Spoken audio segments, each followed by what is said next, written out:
Bai? Zergatik banatu zarete?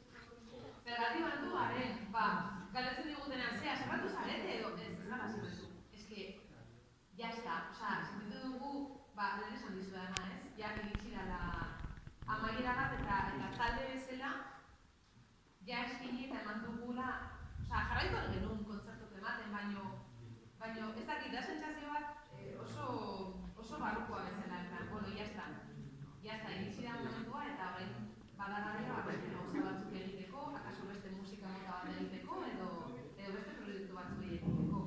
Baina, bueno, amaitu dugu, zerretu, bueno, obviamente, klaro, aserretu garela urte hauetan guztitatzea, zuen artean aserretuko zarete, eta familiakin bebai aserretuko zarete, gube bai aserretu gara eta asko gainera, ez? Baina hori izan da, jazta, eta negerako bidak ez du lagun. Ezin genuen kontzerturik eman, ezin genuen ia zerrez egin, ez? Ezin dugu, bueno, gaude geldiri, baina izan dugu eta erazten gozak. Gehiago? Aki, gotak? Musikala, oraindik ez dute zer buruan. Bai, zera pixkat, oraindik pasada bakarrik aste bete eta lehenengo nago oso, segun batean nago ondo, beste batean nago triste, ordu lehenengo nahi pixkat itxaron, pasatzea denboratxo bat, eta gero ja, ikusiko da, beste tristatzen dira.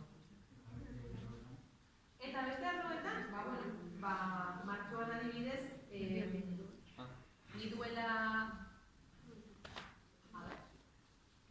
2 urte, nintzen lehenengo aldiz bizitzera ibizara, denboraldi batez, eta nabil proiektu bat aurrera eramaten emakumeekin.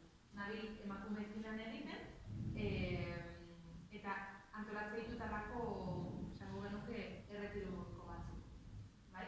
Biltzen gara emakume talde bat, eta egoten gara elkar bizitzen, eta tailer eta formakuntza ezberdina egiten, aste batean zehar. Orduan orain martxoan adibidez, ibizara bizitzera 3 hilabetez, eta lanera, eta momentuz, nola COVID-aren asuntuakin oso zaila den planak egitea segero dan aldatzen da, aldiz poliki-poliki etorkizun hurbil bateko planak eta